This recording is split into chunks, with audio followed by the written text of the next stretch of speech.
Bismillahirrahmanirrahim. Assalamualaikum warahmatullahi wabarakatuh. Alhamdulillahirabbil alamin, wassalatu wassalamu ala asyrafil anbiya'i wal mursalin wa ala alihi wa ashabihi wa man tabi'ahum bi ihsanin ila yaumiddin. Teman-teman yang dirahmati Allah, para hadirin,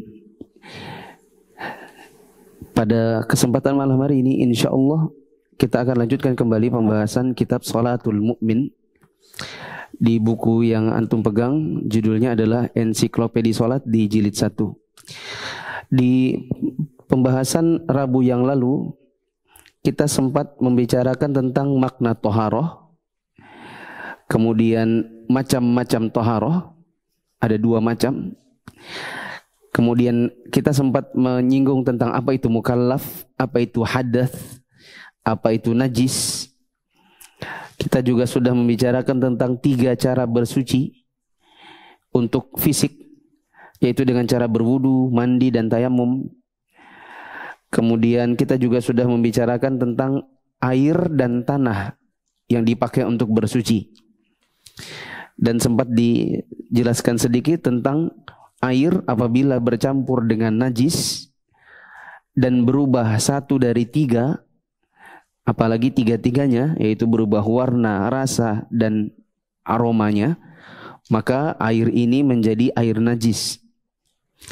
Ada yang sempat luput dari penjelasan saya, yaitu air apabila tercampur dengan sesuatu yang suci, maka dia suci, meskipun berubah warna, rasa, atau baunya.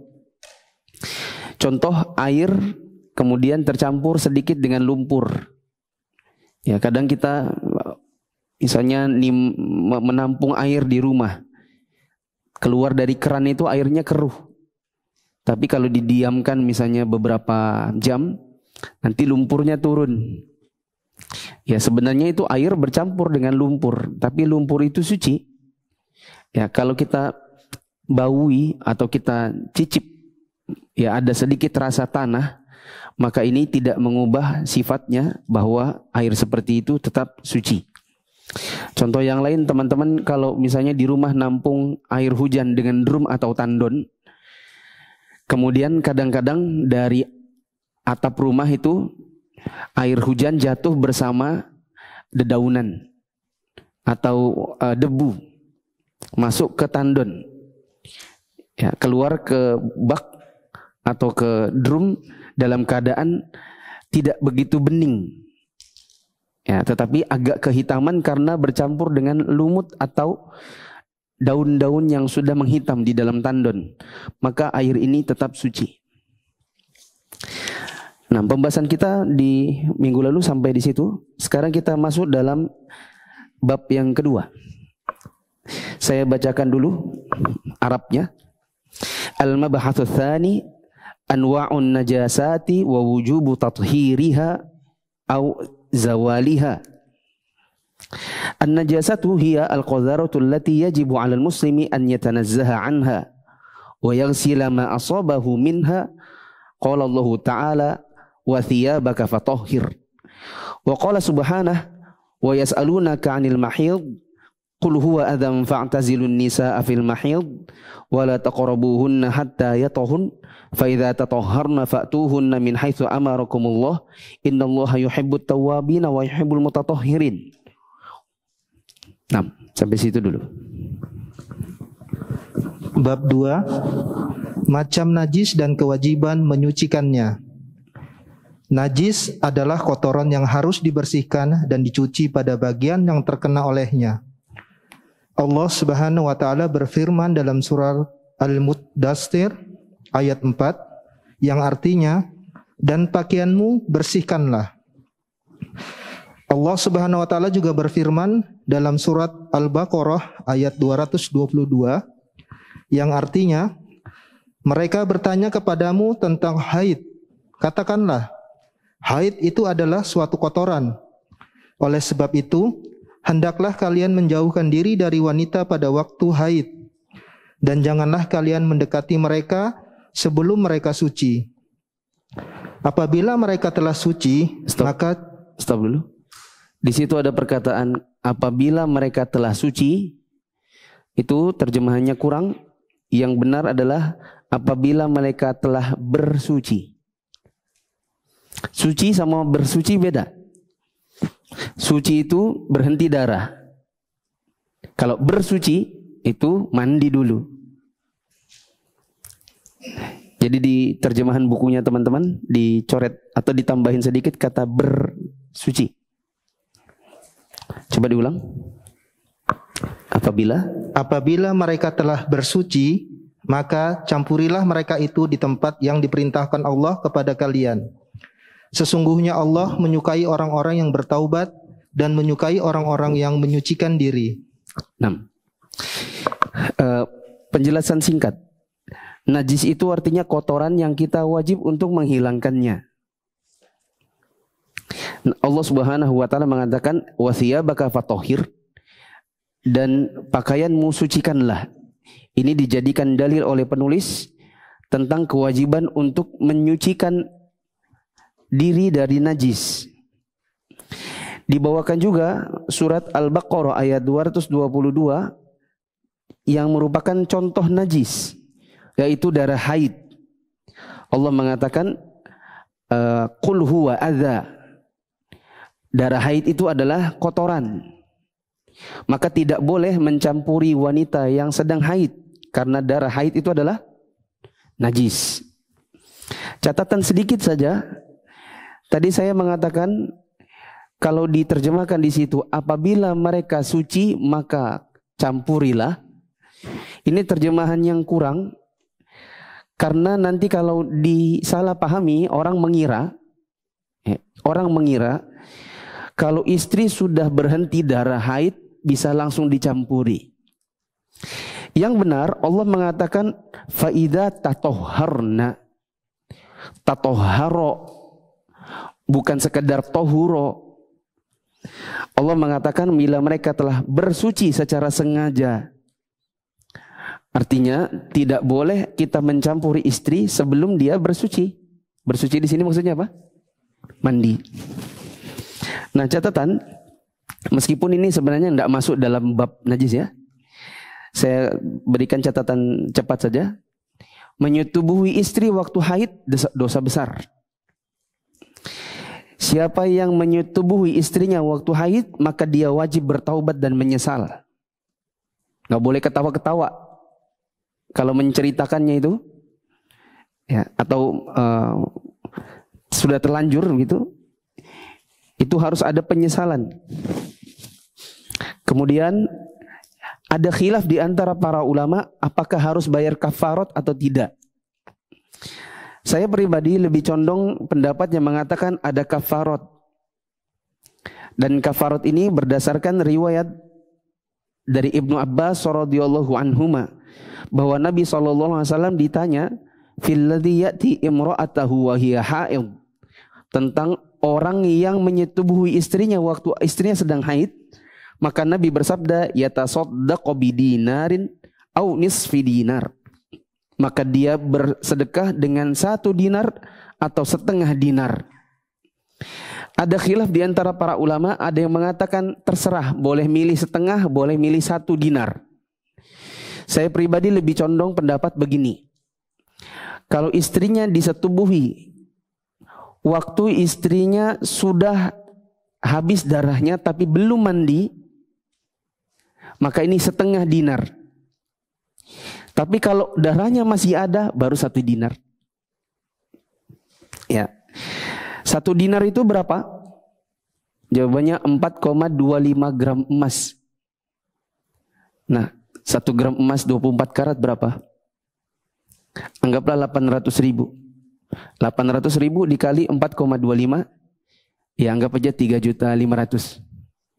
Itu yang harus antum sedekahkan kepada fakir miskin kalau menyetubuhi istri waktu sedang haid dan masih berdarah-darah. Kalau darahnya sudah hilang tapi dia belum mandi, maka setengahnya berarti 1.750.000-an. Hitung sendiri ya.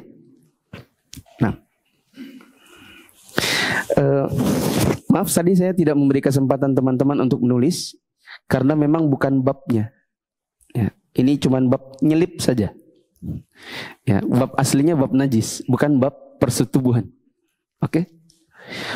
Kalau mau, saya pengen nyatat tuh bagian yang itu, berarti nanti simak rekamannya, baru teman-teman kalau nyimak rekaman sambil di-pause ditulis, di-pause ditulis. Adapun sekarang karena saya mengajar bab aslinya itu bab najis, maka saya tidak memberi kesempatan teman-teman untuk menulis. Lanjut. Kata penulis, wa min hadhihi najasati ma ya'ti. Awalan baulul adami wa gha'ituh wa yakunu tathiruhu bil ghusli wal izalati 'anil nahwi allati awalan tathiru baulil ghulami wal jariyati. Qala an-nabiy sallallahu alaihi wasallam baulul ghulami yundahu wa baulul jariyati yughsalu wa hadha ma lam yat'ama fa in ta'ima ghusila jami'an. Thaniyan tathhirun na'li yakunu bid-dalki fil ardi liqaulihi sallallahu alaihi wasallam idza wati'a ahadukum bi na'layhi al-adha fa inna turaba lahu tahur. Thalithan tathiru dhaili thawbil mar'ati yutahhiruhu at-turabu faqad thabata 'an an-nabi sallallahu alaihi wasallam anna al-mar'ata idza mashat fi at-tariqil qadhir wa ba'dahu makanun tahirun atyabu min fa inna dhaila thawbiha yathhur bidzalik wa lihadza qala sallallahu alaihi wasallam yutahhiruhu ma ba'dahu. Rabi'an tathhirul ardi wal firashi idza asaba al baulu aw al gha'itu al arda aw al firasha fa innal gha'ita yuzalu wa yusabbu makanuhu ma'an. Fa innal gha'ita yuzalu wa yusabbu makanuhu ma'an amma al baulu fayukatharu bil ma'i. Walihadza qala sallallahu alaihi wasallam fil a'rabi alladhi bala fil masjidi da'uhu wa hariqu ala bawlihi sajlan min ma'in aw dhanuban min ma' fa inna ma bu'ithum muyassirin wa lam tub'athu mu'assirin wa tuzalu atharul gha'iti wal bawli bil istinja'i aw al istijmari kama sayati insyaallah taala. Silakan. Di antara najis-najis tersebut sebagai berikut: air kencing dan kotoran manusia. Ini yang pertama. Kok nggak dibaca angkanya? Ada angkanya? Baca A-nya. Nah. A. Air kencing dan kotoran manusia. Menyucikan kedua najis tersebut bisa dilakukan dengan membasuh dan menghilangkannya dengan cara berikut ini. Yang pertama, menyucikan bekas kencing anak laki-laki dan anak perempuan. Rasulullah Shallallahu Alaihi Wasallam bersabda, yang artinya bekas kencing anak laki-laki itu disucikan dengan diperciki, sedangkan bekas kencing anak perempuan dengan dicuci. Hal itu dilakukan selama keduanya belum mengkonsumsi makanan. Adapun bila sudah mengkonsumsi makanan, harus dibasuh kedua-duanya. Yang kedua, menyucikan bagian bawah sandal dengan mengusapkannya ke tanah. Menggosokkan. Sandal kalau ada kotoran antum apain namanya? Gosok ya? Gosok. Digosok.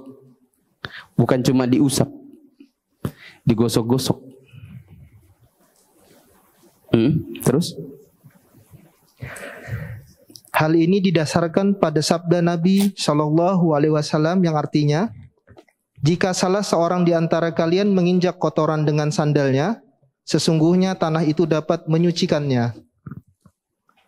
Yang ketiga, menyucikan ujung pakaian wanita. Ujung pakaian wanita yang terkena kotoran maka akan disucikan oleh tanah. Hal tersebut telah ditegaskan melalui hadis Nabi Shallallahu Alaihi Wasallam bahwa jika pakaian seorang wanita yang berjalan mengenai kotoran di jalanan, maka tanah yang berikutnya menjadi penyuci baginya, dan sesungguhnya ujung pakaiannya akan menjadi suci olehnya. Oleh karena itu, Rasulullah Shallallahu Alaihi Wasallam bersabda, yang artinya ia disucikan oleh tanah berikutnya. Yang keempat, menyucikan lantai dan karpet. Jika lantai atau karpet terkena kencing atau kotoran orang, kotoran tersebut harus dibuang, lalu bekasnya disiram air. Sedangkan yang terkena air kencing, cukup dengan memperbanyak siraman air. Karena itulah Rasulullah SAW bersabda, yang artinya, biarkanlah orang itu dan siramkanlah suatu timba atau satu ember air pada bagian yang terkena kencingnya, karena sesungguhnya kalian diutus untuk memberikan kemudahan dan tidak diutus untuk memberikan kesulitan. Selain itu, bekas kotoran dan air kencing juga bisa dihilangkan dengan istinja atau istijmar. Sebagaimana yang akan kami uraikan lebih lanjut, insya Allah. Ya. Najis yang pertama yang harus dibersihkan adalah baul dan ghaid. Baul itu air seni. Ghaid itu artinya feses. Ini dua di antara najis-najis yang disebutkan dalam buku ini. Air seni dan ghaid atau feses manakala mengenai sesuatu maka ada perinciannya. Perinciannya berikut ini. Pertama, kalau seninya adalah air seni anak bayi laki-laki yang belum makan apapun kecuali ASI, maka boleh cukup diperciki. Contoh, ayahnya mau pergi ke kantor. Kemudian anak bayinya digendong dulu. Qadarullah lupa dipakein pampers, ternyata dia pipis. Tapi anak bayinya ini belum makan apapun kecuali apa? ASI. Maka boleh bajunya cuma diperciki air. Tapi biasanya orang kalau sudah seperti itu jarang ada yang cuma mau perciki. Biasanya langsung ganti. Tapi kalau cuma diperciki, boleh atau tidak? Boleh. Yang kedua, kalau air seninya adalah air seni anak perempuan. Kalau anak perempuan meskipun belum makan apapun kecuali ASI, maka dia tetap dicuci. Seperti air seni orang dewasa. Ketiga, kalau anak bayi laki-laki dan sudah makan apapun selain ASI, misalnya sudah makan bubur kotak, ya kan? Sudah minum susu formula, apalagi sudah makan pizza, spaghetti, maka ini dicuci. Bisa dipahami ya? Nah, catatan nggak ada di situ. Tambahkan di pinggirannya.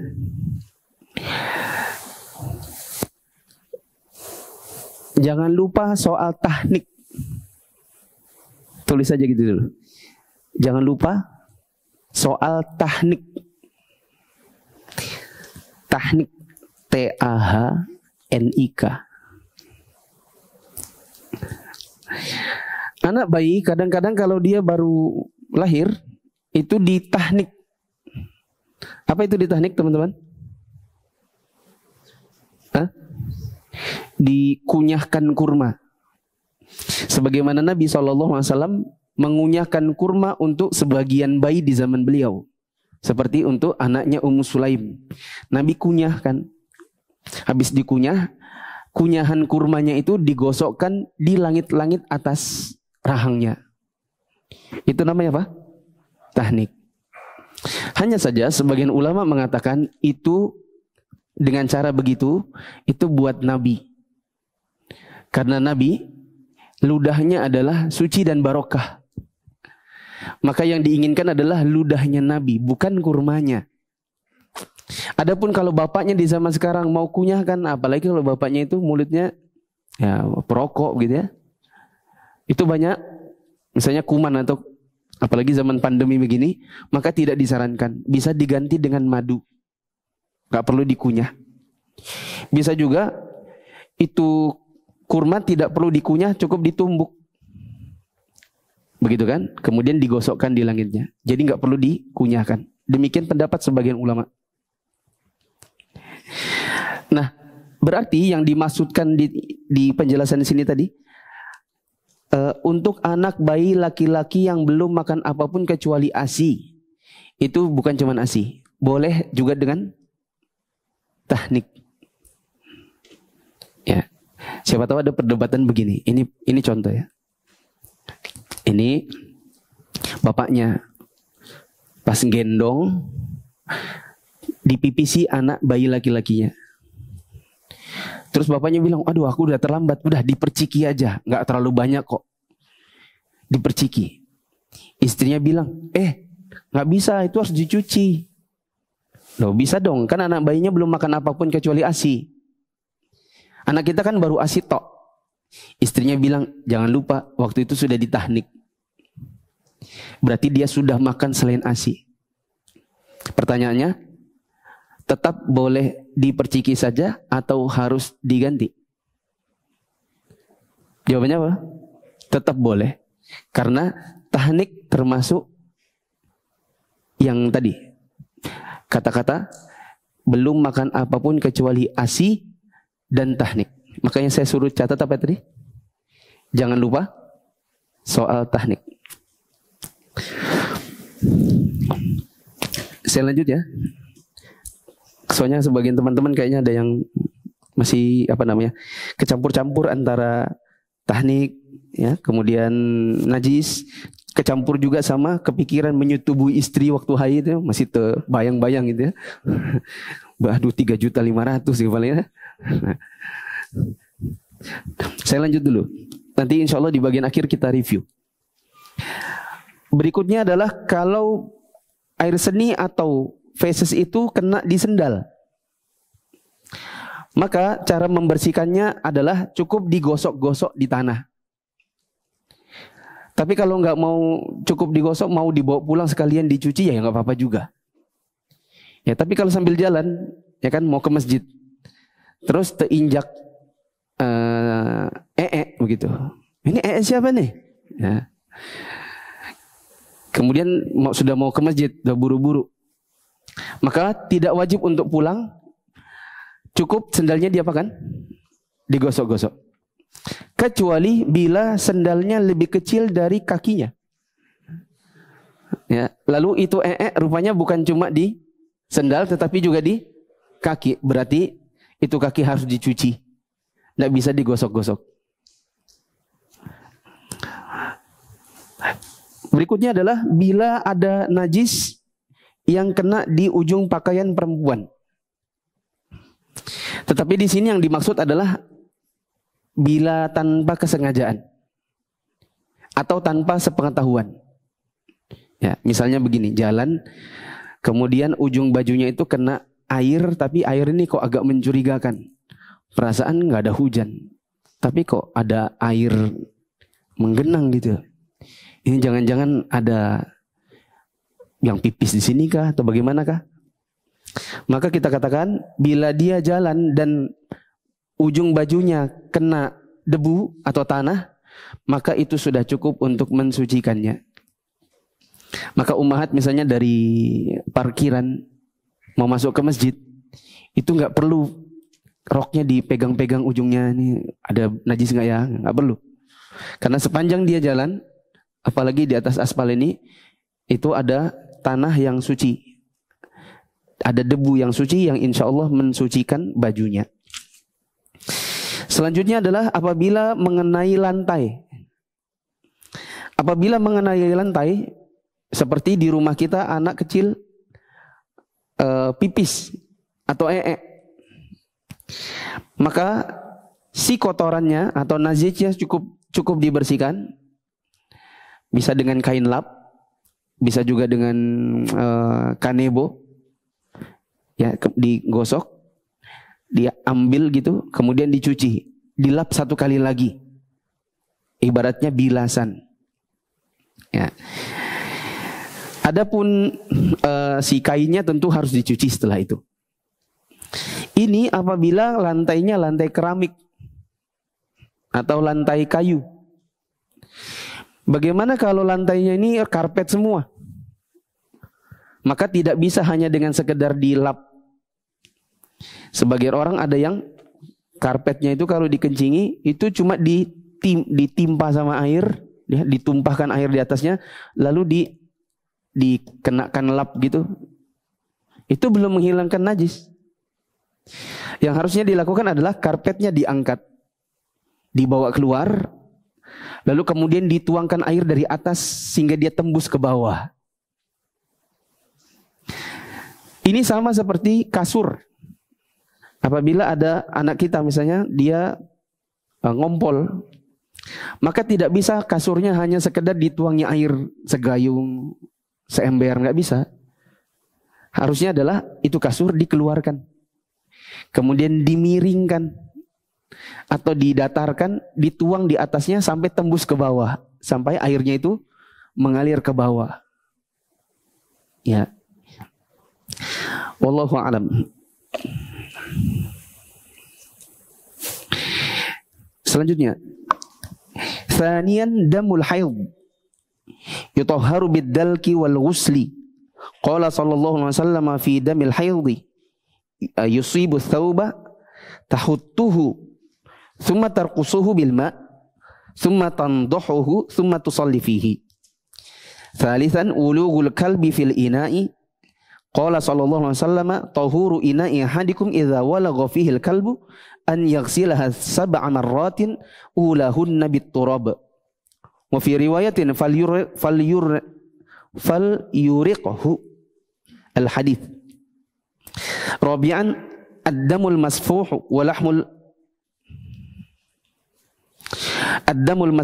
lahmul khinziri wal maitati. Qala ta'ala qul la ajidu fima uhiya ilayya muharraman ala ta'imin yat'amuhu illa an yakuna maitatan aw daman masfuha aw lahma khinzirin fa innahu rijsun aw fisqan uhilla li ghairillahi bih. Wa jildul maitati allati yu'kalu lahmuha fi hayatiha ba'da zakatiha yatahuru bid-dibaghi kama qala sallallahu alaihi wasallam idza dubighal ihabu faqad tahura. Amma maitatul jaradi afwan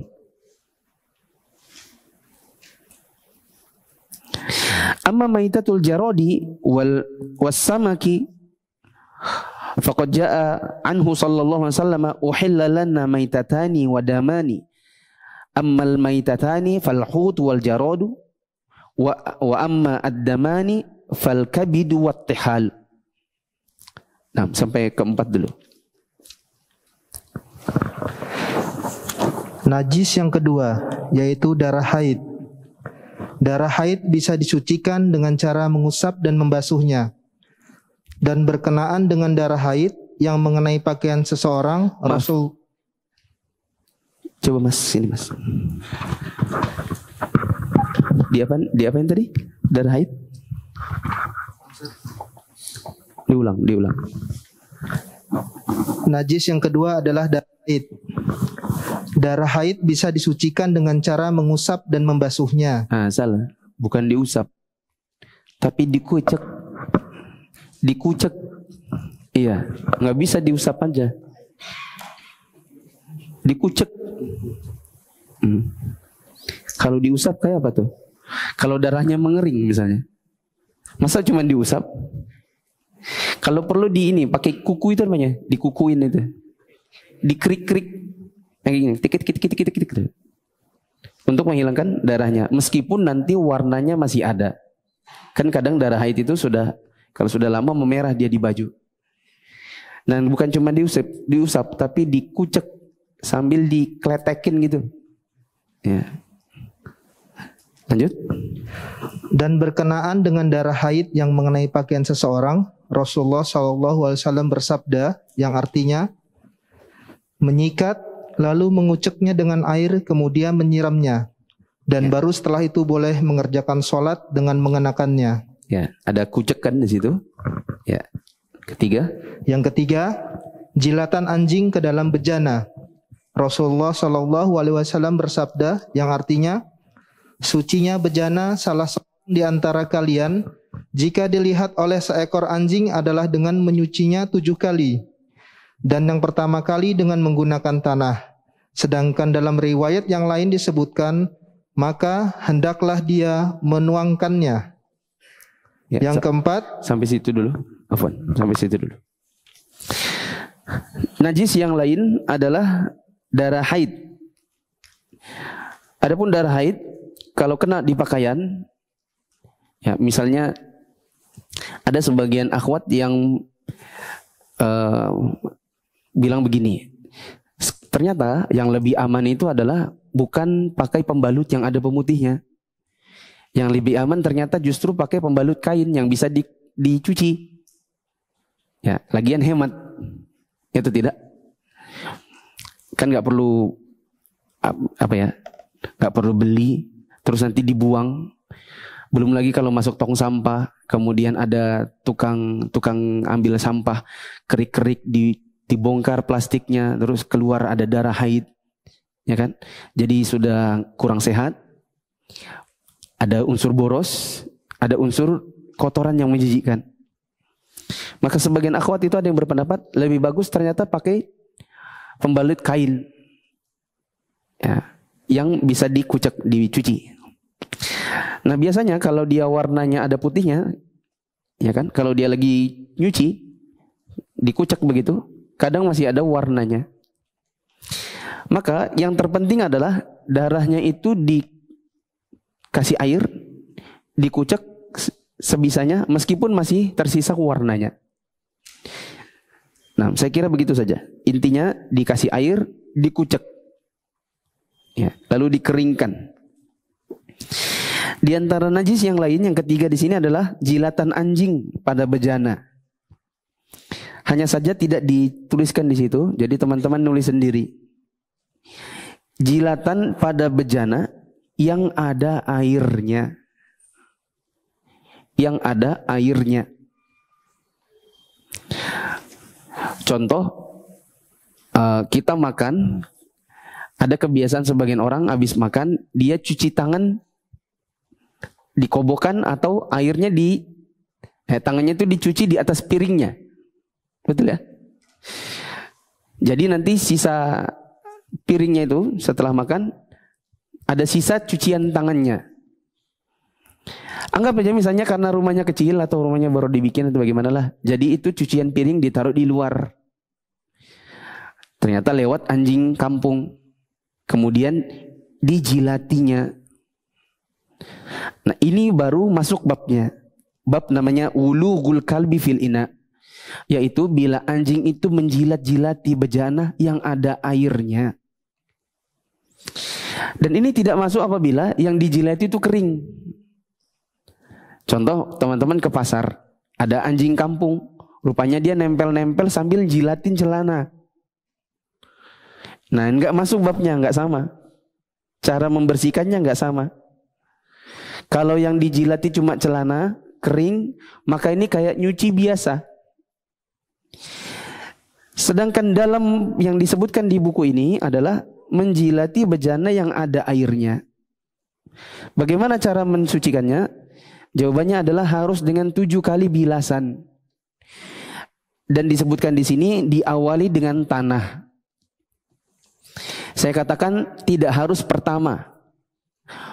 Boleh saja setelah basuhan atau bilasan kedua, ketiga, keempat, kelima, keenam. Baru dikasih tanah. Yang terpenting adalah jangan tanahnya setelah basuhan 7. Karena kalau sudah basuhan 7 baru ada tanah, berarti nanti basuhannya jadi berapa? Jadi 8. Sudah salah, boros air. Contoh, tadi piringnya pas kita keluar ternyata ada anjing. Hush, anjingnya lari. Ini terlanjur nih piringnya udah dijilati anjing. Ya, kalau sultan mah buang aja piringnya, ya kan? Tapi kita lihat, oh jangan nih, saatnya mempraktekkan ilmu. Mempraktekkan ilmu bagaimana caranya? Pertama cari tanah. Nah tuang dulu tas di atas piringnya, digosok pakai tanah. Baru setelah itu nyalakan keran, lalu bilas 7 kali. 1, 2, 3, 6, 7. Baru itu bersih. Boleh juga bilas dulu. Karena jijik misalnya. Bahkan disiram sanitizer kalau perlu. Ya. Takutnya anjingnya corona misalnya. Ya. Dibilas dulu. 1, 2. Baru ambil tanah. Tak. Digosok pakai tanah. Baru dinyalakan keran. Berapa tadi sudah? 2. Berarti 3, 4, 7. Bisa dipahami? Kalau yang dia jilati celana kering, enggak begitu. Enggak perlu celananya dibawakan tanah. Terus dicuci 7 kali, enggak perlu. Karena bukan babnya. Babnya adalah bejana berair. Di antara yang tadi baru sampai situ ya? Ya. Baru ketiga tadi ya? Nah, baca lagi. Yang keempat. D. Yang keempat, darah yang mengalir, daging babi, dan bangkai.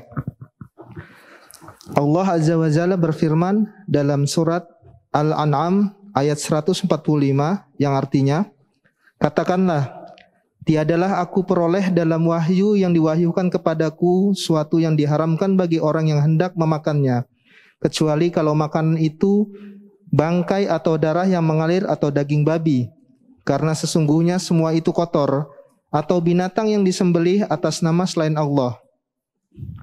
Kulit bangkai binatang yang dagingnya itu boleh dimakan setelah disembelih dengan benar, dapat disucikan dengan disamak, sebagaimana yang disabdakan Rasulullah SAW, yang artinya, jika kulit binatang telah disamak, berarti ia telah suci. Sedangkan perihal bangkai belalang dan ikan telah diriwayatkan dari Nabi SAW bersabda yang artinya, dihalalkan bagi kita 2 bangkai dan 2 darah. Kedua bangkai itu adalah ikan dan belalang. Sedangkan kedua darah itu adalah hati dan limpa. Nah, stop dulu.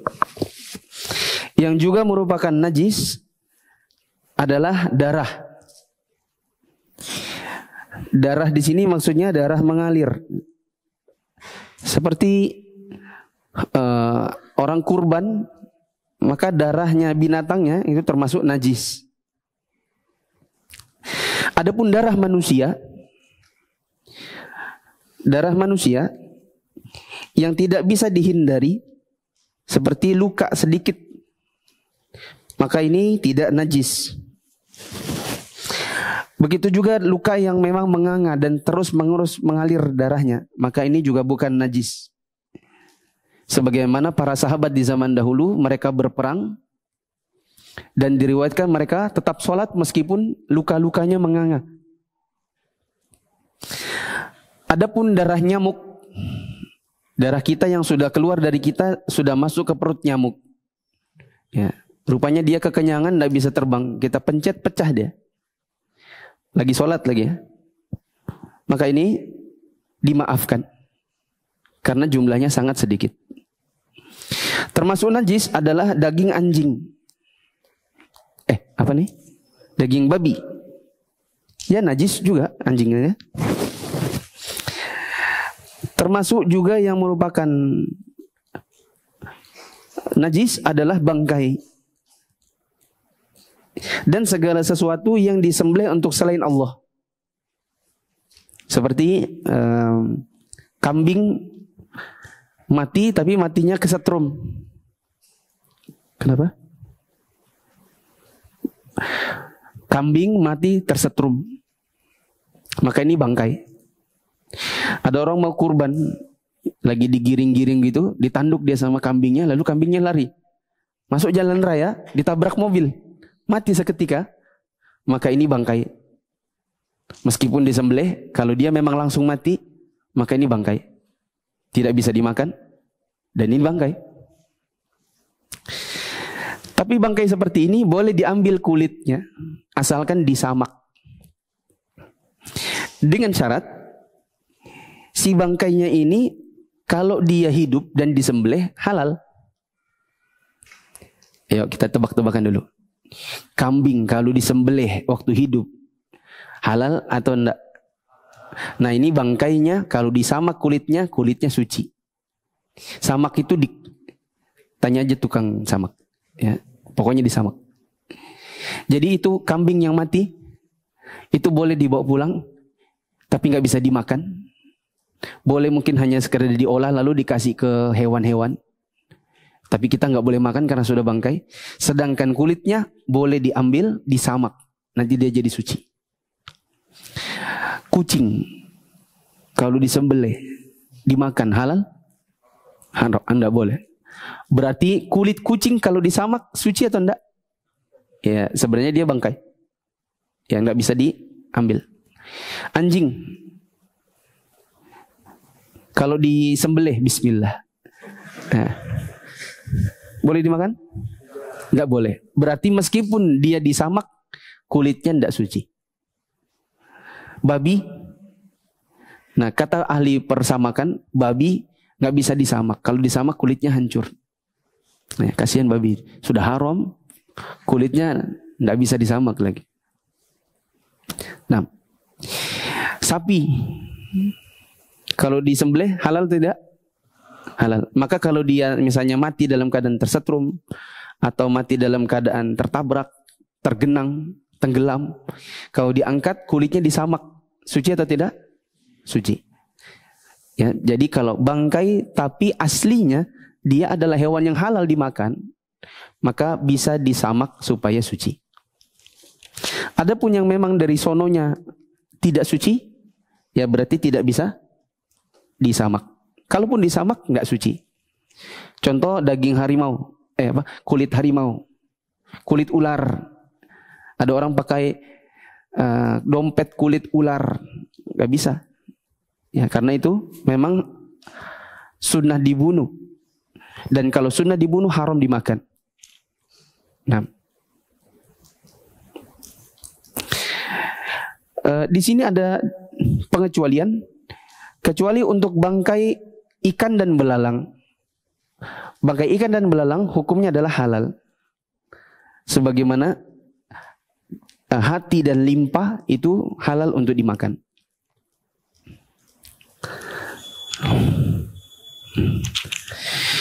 Saya mau teruskan ke wadi, madhi, dan mani, tapi kayaknya waktunya nggak cukup.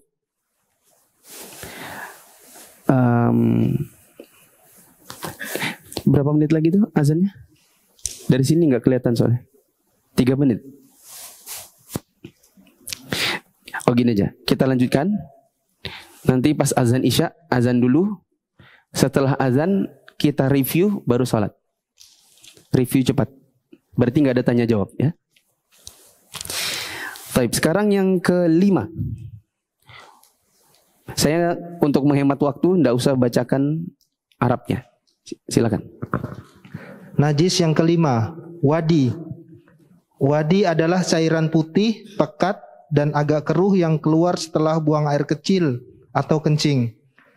Wadi ini bisa disucikan dengan mencuci kemaluan kemudian berwudu. Jika wadi ini mengenai bagian badan, cukup dengan mencucinya. Langsung Ustaz, ke-6.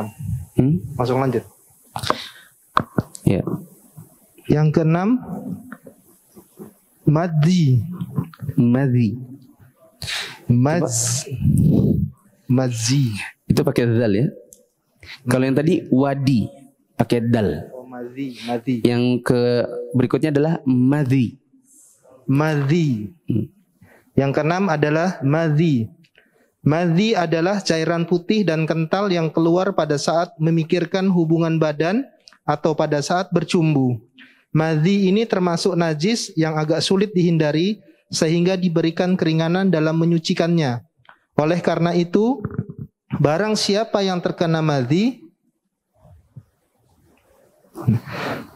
maka hendaklah dia mencuci zaharnya dan kedua buah zakarnya dan berwudu seperti wudunya untuk mengerjakan sholat. Bagian badan yang terkena madhi cukup dengan dicuci dan disiram dengan air setelapak tangan ke pakaian yang terkena madhi. Hal itu didasarkan pada hadis Sahal bin Hanif radhiyallahu anhu. Ya. Yang juga termasuk najis adalah wadi. Coba bilang. Nih. Aslinya wadiyu. Tapi kalau ngomong wadiyu susah. Jadi wadi. Ya. Wadi ini cairan putih, keruh, kental, pekat. Yang keluarnya adalah biasanya menyertai air seni. Kalau orang keluar air seni, ya, dia tunggu sedikit, nanti kadang-kadang ada butiran-butiran pekat keluar. Maka ini adalah najis. Coba teman-teman HP-nya di silent. Ya.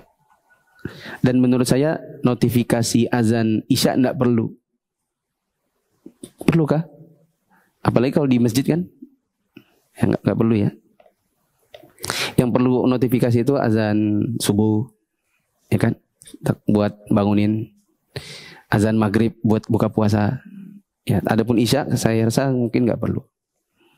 Nah, sampai mana tadi saya? Dia najis. Habis itu tadi mau ngomong apa tadi? Lupa sudah. Ulang ya.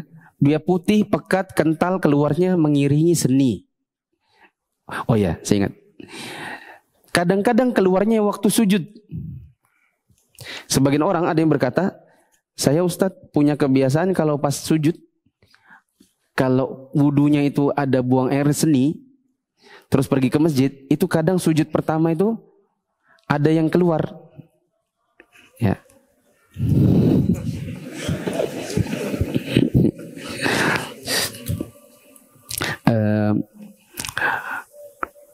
Bagaimana kalau keluarnya waktu sujud? Jawabannya di sini. Ini najis. Berarti sholat antum batal atau sah? Batal. Ya, berarti ya sebagian orang itu ada yang terapinya adalah kalau dia habis pipis, dia tunggu dulu sebentar, kemudian dari pangkal kemaluannya diurut sedikit ke atas supaya membantu keluarnya wadi. Ya. Yang juga merupakan najis adalah madhi. Coba sebut. Madhi. Pakai dzal, madhi. Cairan putih juga, tapi lebih bening. Kalau wadi keruh. Kalau ini agak bening, tapi kental juga. Ya. Yang keluarnya adalah saat bangkit syahwat. Apakah dengan melihat sesuatu, atau mendengarkan sesuatu, atau memikirkan, atau bercumbu. Hanya saja, sebagian ulama ada yang meringankan cara mensucikannya. Ada yang mengatakan cukup diperciki. Seperti Imam Ahmad bin Hanbal. Beliau berpendapat cukup diperciki. Saya pribadi dalam prakteknya adalah dicuci. Karena dalam pendapat sebagian ulama Syafi'i, mereka mengatakan yang lebih tepat adalah dicuci. Tapi tidak perlu mencuci seluruh celana dalam. Cukup cuci yang bagian madhinya saja. Kan madhi itu kan nggak banyak. Keluar itu biasanya setetes, 2 tetes. Nah ini anggaplah celana dalam nih. Celana dalam kotak. Ya. Misalnya kenanya hanya di sini. Nih. Nah segitu aja. Kelihatan? Nggak kelihatan? Nah ini madhi. Maka cukuplah misalnya antum melakukan begini, kemudian dibalik, lalu ini yang dialiri air. Setelah itu diperas. Tapi jangan sampai robek. Bolong. Ini bolong sudah. Diperas, boleh dipakai lagi. Karena cukup yang dicuci adalah bagian yang kena madhi saja.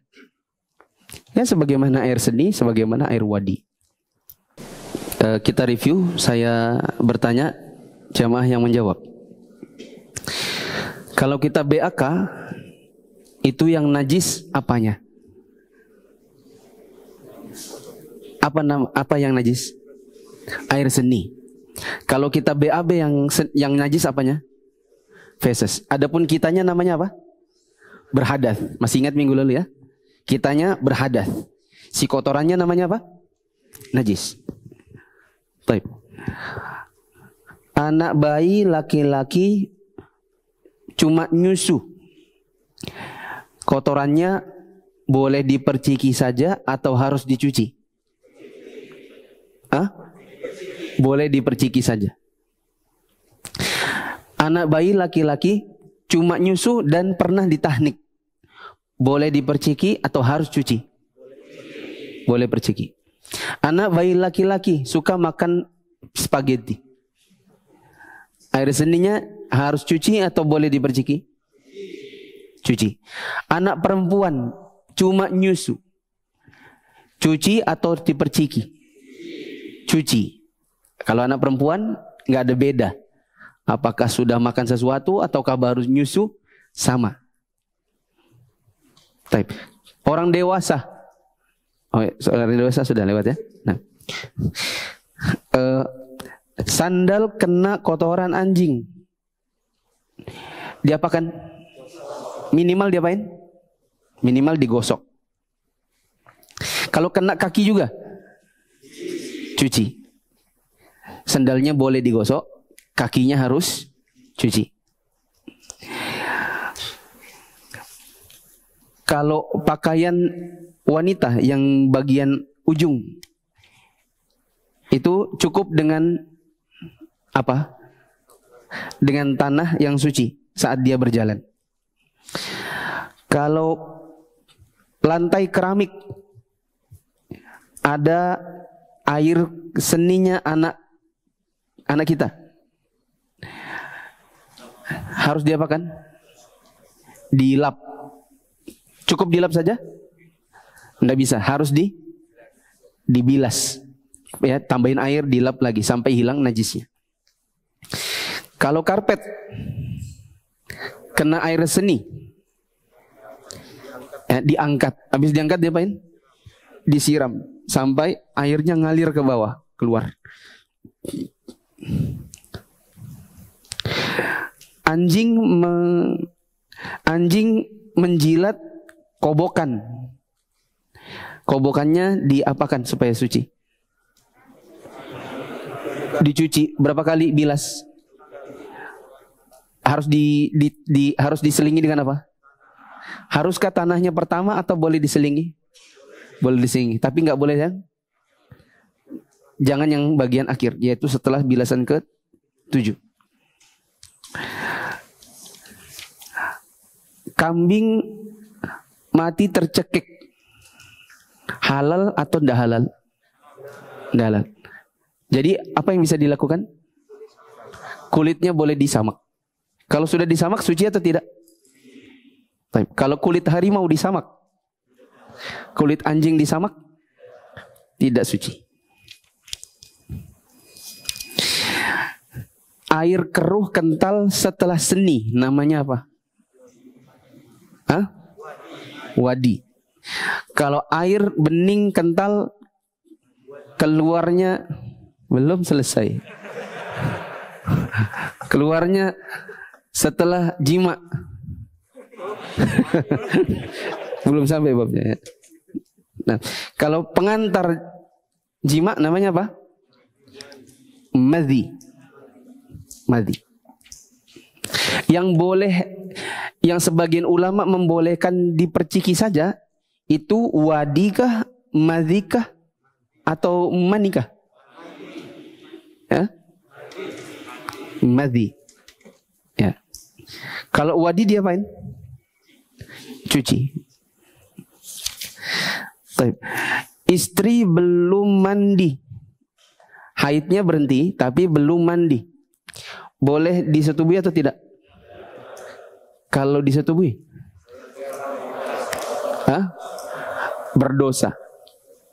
Harus bayar kafarat? Ada khilaf. Tapi yang lebih kuat apa? Bayar. Berapa dinar? Ada khilaf.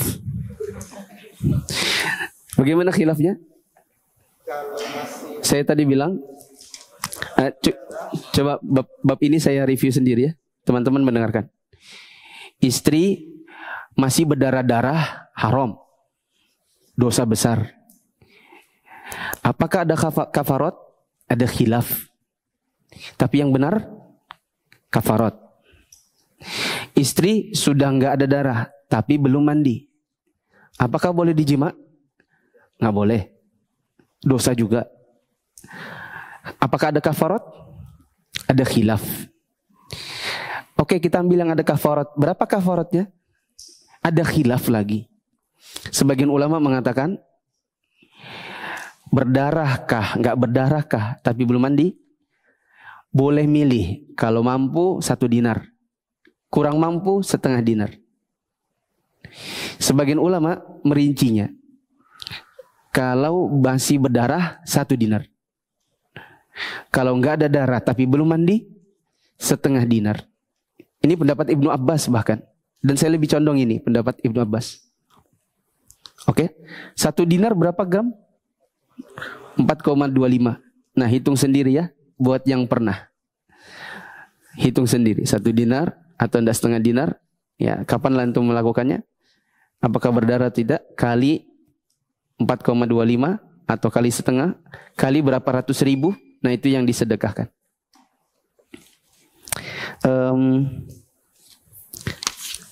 Saya kira ini dulu.